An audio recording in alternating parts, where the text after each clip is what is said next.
เอาซะอีกจ่องเลยเสีย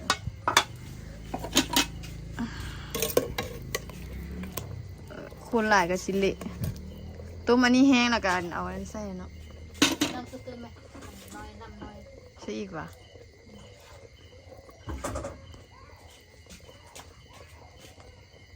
ตื่มน้ำต้มให้น้ำแห้งมันสุกแล้วก็เอาผักกาดลงเบิดแล้วมึงหางงอยไหมอบเอาบ่มีใบขี้หูดก็มีเลย เปื่อยแล้ววันนี้ซื้อซิมึงดู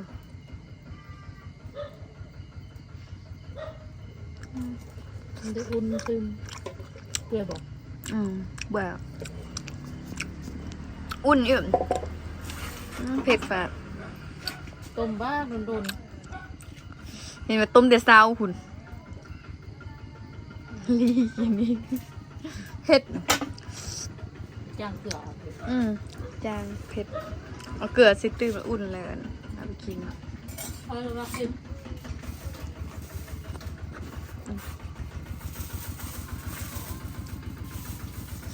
โอ้เผ็ด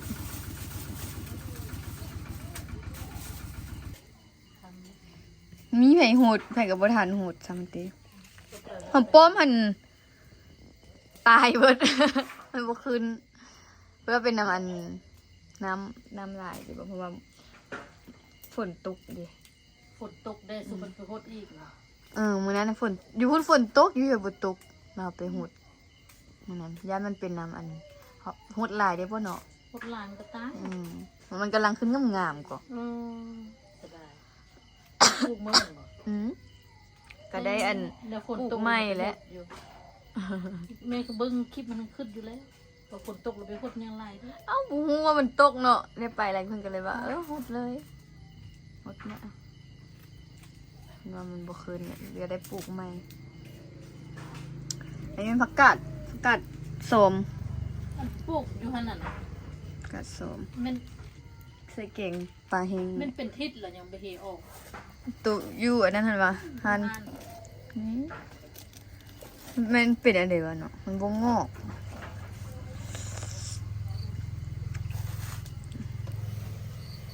กำลังฝด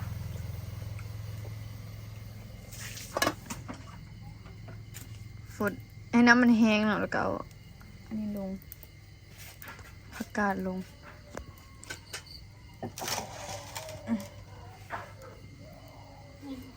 แห้งมักตัวหมาแล้วใบเอาละปนมันหันเสาหนุ่มจิตหันเสาเอามาให้ก่อนวะเอาไปแล้วดิมันกินข้าวดีอยู่แล้วกุจีเอามาแลกมาน้อยมาน้อย2 ตัวมีแป้งนัว2 ถุงแล้วก็น้ำตาลถุง 1มีดินอุ้มไปเลยเนาะจ้อยยังไม่แม่กินกระซีนเขาบ่กินมันยังอยู่อันกองอันนี้อยู่อ่ะไปเบิ่งเลยอยู่ใส่ไม่อยู่ใส่มันนอนอยู่นี่ก็ดีมันกินข้าวแล้ววันนี้เดี๋ยวยังไป3 ตัวแล้วยัง4 ตัวนี่นะมีเจ้าของหมดแล้วก็จะบ่ได้เอาไว้จากตัวแม่เอาแต่อันแม่มันไว้2 ตัวเอาทีดีโดกับปิโป้ไว้มันกินข้าวละคือว่าเขาให้มันยังเหลืออยู่มีเหลืออีกเนาะว่ามีต้นเด้ดีโดไปใส่มือละน้ำฝุดเลยเว้ยคนปลากระซุกกับกินเนาะปลาแห้งนี่มันจะเปลี่ยนสุกไวอันนี้ล้างหลายหอบเจ๋งไปพักเล่นเลย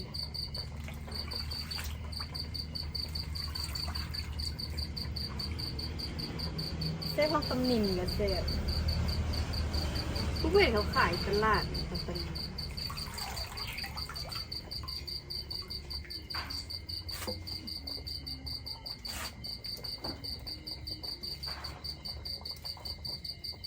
ติด เป็นอ้อ คนละ หากันจะเอาจองลุงเลยนะคุณลายบงวมมันเองยามันเหลืองน้ำบท่วมสัก พักยุกแล้วมันจะน้ำกลาด ผักหลายตอนน้ำ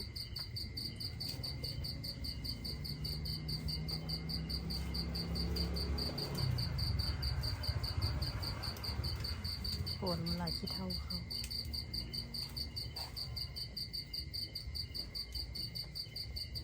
เสริมไฟ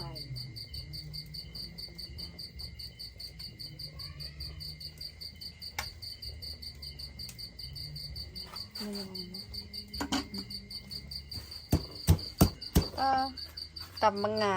ก่อนมาตำเจียวตำง่ายสุกผักจางผักมุสเอานี่นะแต่เพื่อนเขาเอ็ดคิมเดี๋ยวดิวันนี้จางทำเจียว ลูกเพิ่มกินอันนี้แม่นอันหอมป้อมหอมบัวมีหอมป้อมมีแต่หอมบัวหอมบัวกับผักอีตูเอาไปใส่ออกปลาแกงปลาตำเจียวจะมาแค่นี้อีกกินเจียวกุ้งต้องลองกันดิ ไม่ได้ซื้อมะเขือซื้อกระเทียมโคตรสุดมากกุ้งโต นี่ก็บ่มากว่ะ กุ้งมากลงมาก ก็บ่มากผักสุกแล้วก็สิปรุงเลยก็นี่คูณหลายก็สิมุนบ่คูณมันตะปะให้ผักมันเปื่อยแล้วก็ปรุง เฮ็ดไม่โดนอินเสียเฮ็ดไม่ค้างเป็นแม่ลุงให้อยู่หันเงี้ยงๆอยู่หัน มันให้หาแม่ ไม่อยากยุ่งไม่อยากเอาลูก มันทิ่มลูกมันนี่ ใช่ไหมลุงให้อยู่หัน เงี้ยวเงี้ยวอยู่ ไปหาลูกไป ให้แม่ปีโป้ หาลูกกินนมพุ่นน่ะ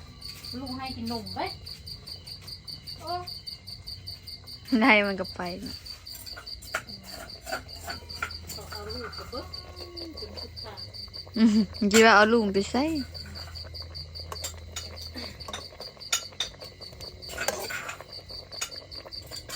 ซิม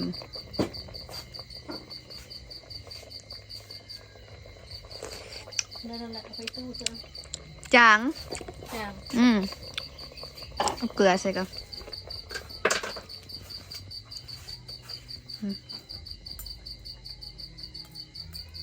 เลย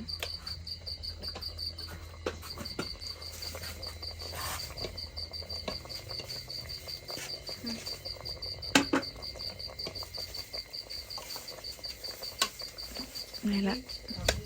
หักกระเปื่อยละปากกระชิเปื่อยอย่างนี้ นี่ก็เป็นอันหอมที่ซอยไว้แล้ว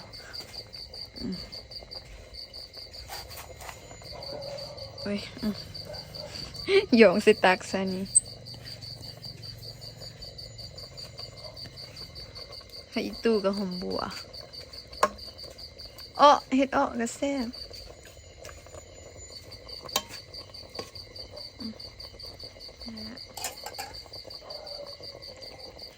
ปรุงเลยอุ่นๆนั่นเนาะ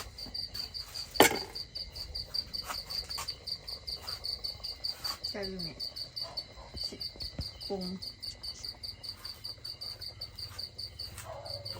อุ่นอบ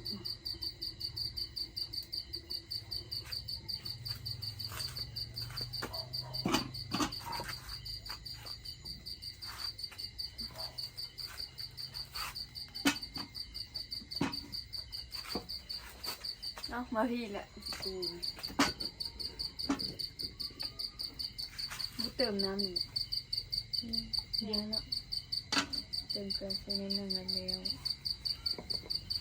น้ำแล้วเป็นปู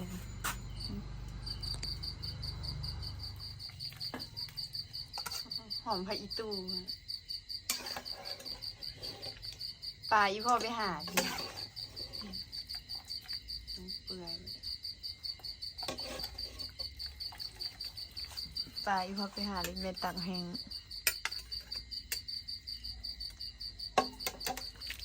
ไปพันย้ายมาคนเปื่อยมันตักให้เปื่อยเอง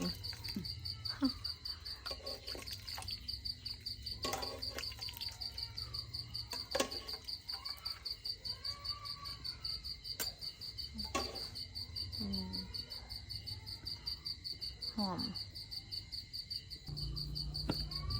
เอาเกลือตื่นจะกับเพราะว่ามันจางเมื่อกี้นี่พี่เมย์ตุ่มปะแต่เศร้ามันบุเปื่อยนะ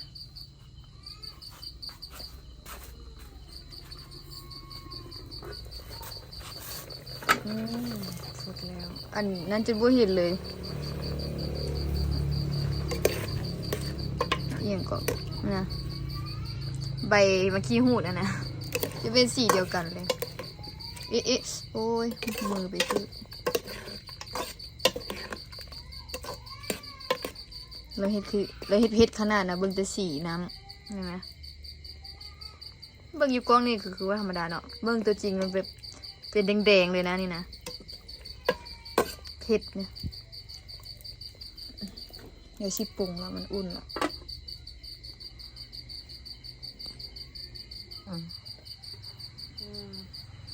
ตักสิจ่าเลย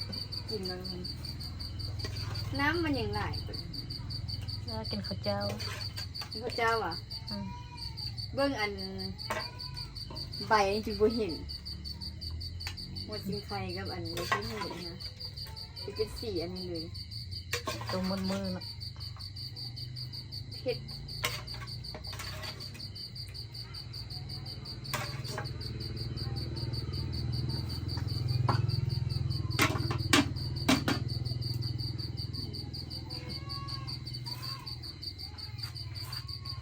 ไปกินข้าวมาเด้อทุกคนกินข้าวนำกันเด้อข้าวแรงมีอันอุปหางงัวแล้วก็เก่งปลาแห้งใส่ผักกาด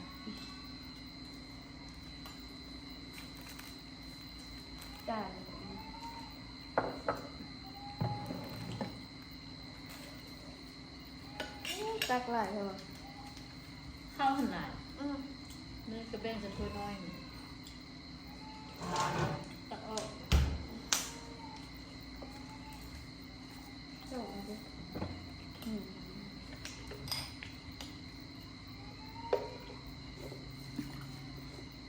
โอ้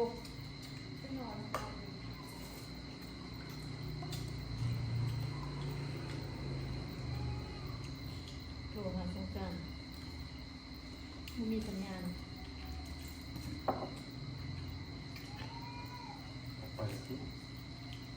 เป็นการที่เชียงกว่างอ่ะส่วนยูเรียนแน่ลง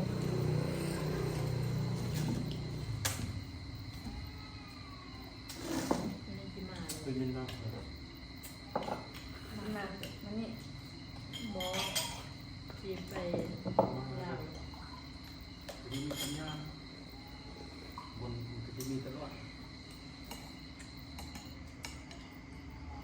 มันกันหนัก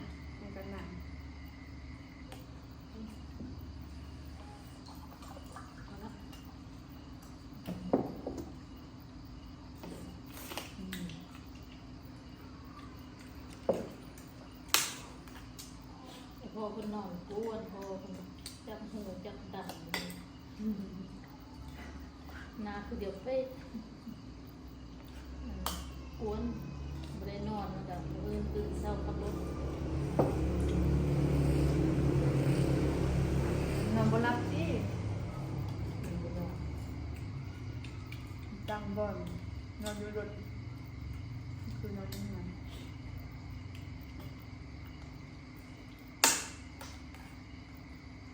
มืดได้อาบน้ำมันหนาวไม่เหลืออยู่มันเสื้อกันหนาวเสื้อหมวกเสื้อกันหนาวนาดีรถแล้วมือแห้งเอาหมด คนติดอยู่ห้องนะ ขึ้นขึ้น เอาเค็ม ก็ตัวจี้จะตัว2-3ตัว กิ กิ น น มื้อ ได้ นั้นคือบุเค็มเนาะ ถ้าขึ้นว่า มันเกลือเซอ มึงอ่ะเอ็ดออก โบล่างซะล่างตรง เก่งใช่นอก ไปหาโนมือ นอกเก่งนอกโบเก้าใส่เกลือจะมาดูกิน เกิดเยือน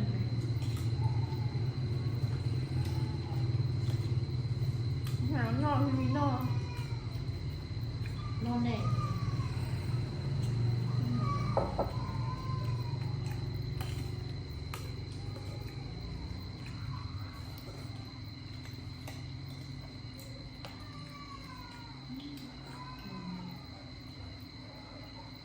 นู่น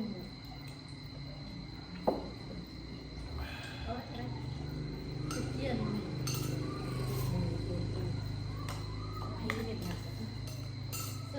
ดังเลย กินเดียวได้ไหมปะกินหมด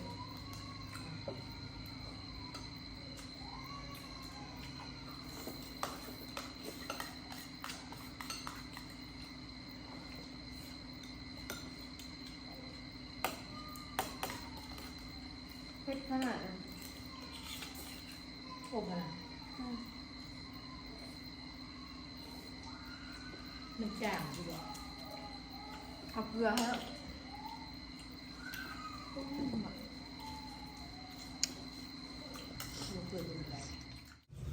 สบายดีตอนเช้าทุกคนเบิ่งหมอกขาวเพื่อให้มันหมอกเลยนะเห็นบ่ขาวๆดึงภูนี่ไม่นั่นหมอกเลยรู้สึกว่าจิบคอแล้วมันอากาศหนาว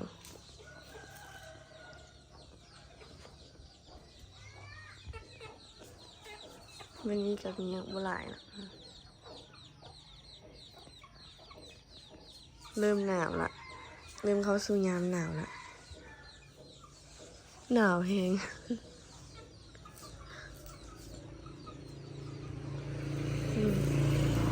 ไก่ไงหาก็ตื่น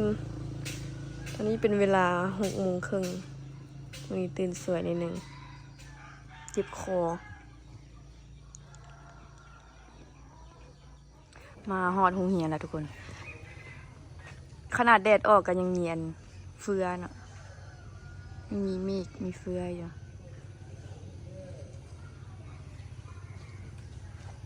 มาเช้าโพดนักเรียนยังวันมาเด็กเข้าไปหางนั่นน่ะกำลังมาก็ต้องกำลังมานักเรียนกำลังมา เพราะว่าเช้าแล้วมันหนาวนะนี่แดดก็แดดอ่อนๆเลยนี่ไม่ได้แดดแห้งแดดอ่อนๆเริ่มเข้าหนาวแล้วนะไปก็ยังมาสวยอยู่7:30ละเดี๋ยวครูนกมาติดเช้านี่ยังเลยนายไม่ได้แต่งมาติดเช้าแล้วมาติดเช้าแล้วมีคิ้วจี้มันบ่มาแล้ววะ เอานี่ขี้ไปทางนั้นนะเด้ลงไปทางคุณดิบ่เดี๋ยวย่างไปห้องก่อน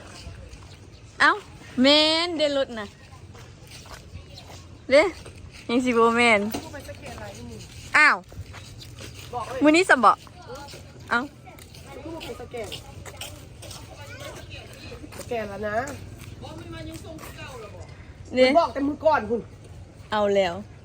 มือนี้ได้สแกน คือเป็นแจ้งอยู่กลุ่มอีกวะ เขาไม่ได้แจ้งมีกลุ่มดิ เสร็จ มันเป็นแจ้งแต่มือนั้นมันนะมือนี้ยังไม่ได้สแกนเลยมืออื่นก่อนเพราะมันมืออื่นยังสแกนคือก็มืออื่นยัง เสร็จแท้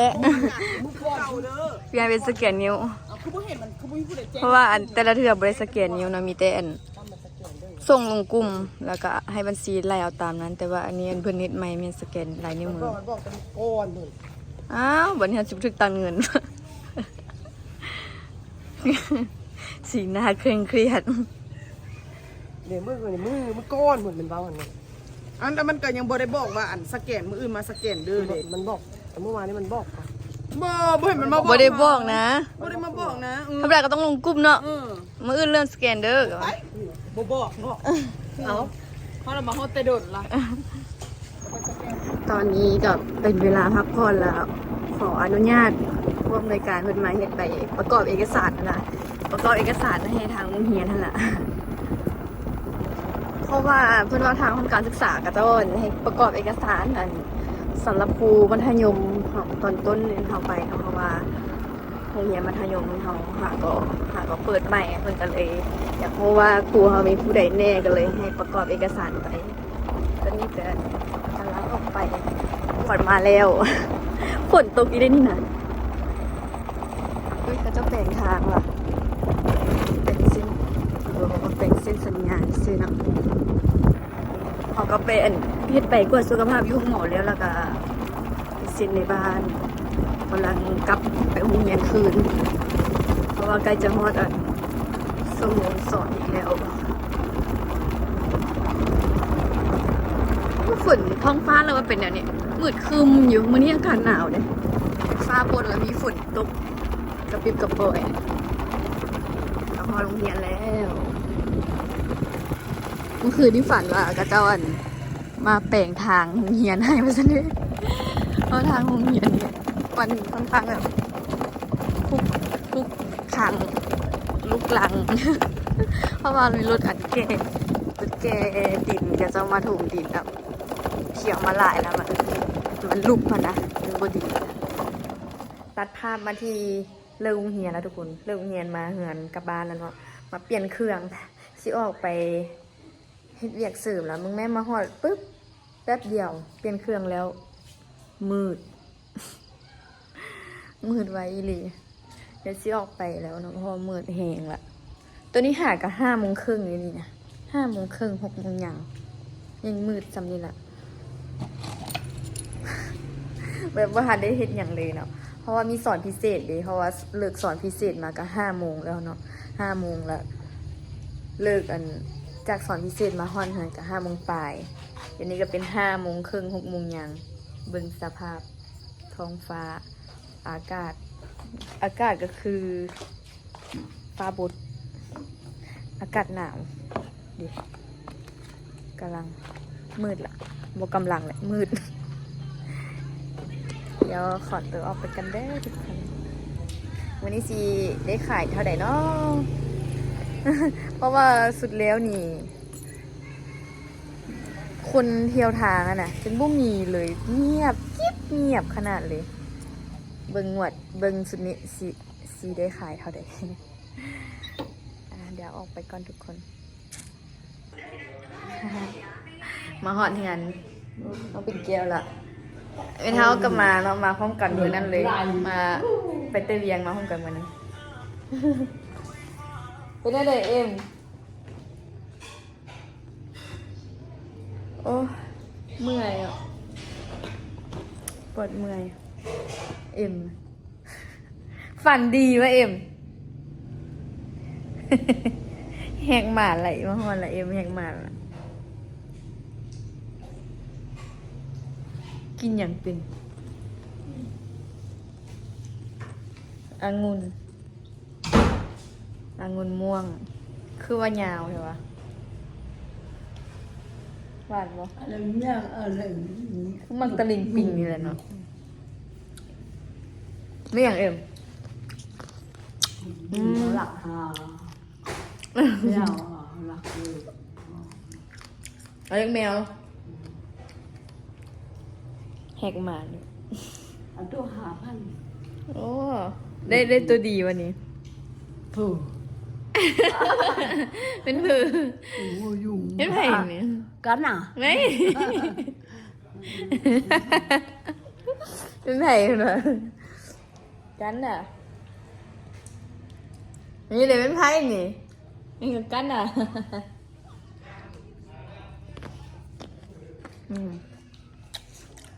หวังอ่ะ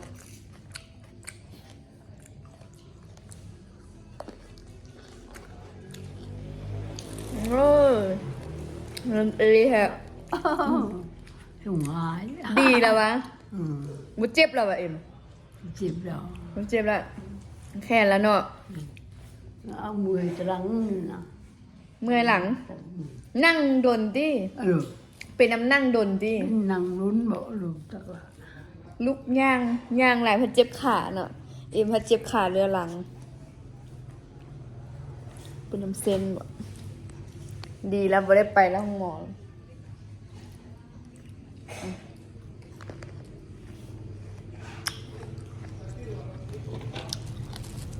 รอคนกำตัว5,000แมวป้าหรือแมวบ้าน แม่วาน เอาแมวบ้าน วานอะไรยุ่งมาราคาซื้อ เฮ้ยตัวดีวะเอ็มฟันดีวะ เด้อ ฟันดีวะตั้งเอา เอาตังค์ละ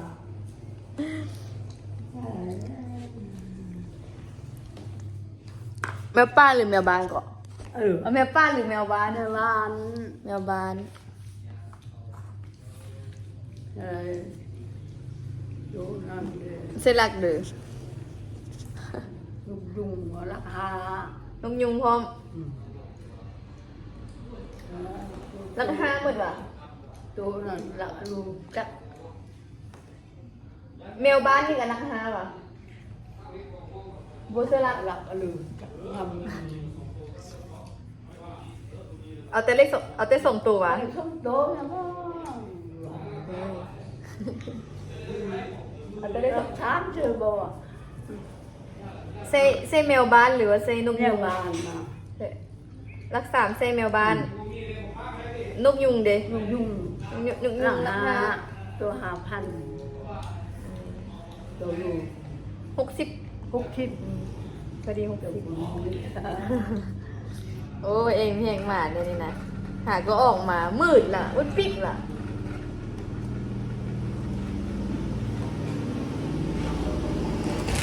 นะ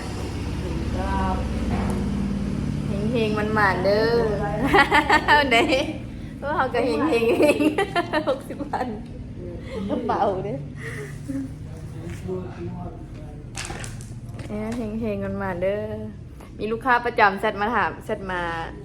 อันนั้นอยู่มาซื้ออยู่แต่ว่ายังมาหาได้กุดให้เราเถอะเดี๋ยวไปตั้งโต๊ะแล้วสิกุดให้เรา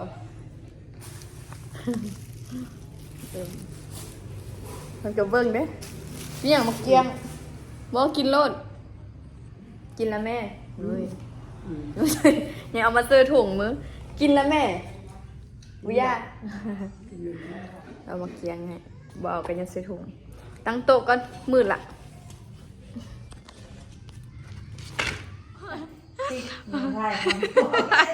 เอาความฝันเด้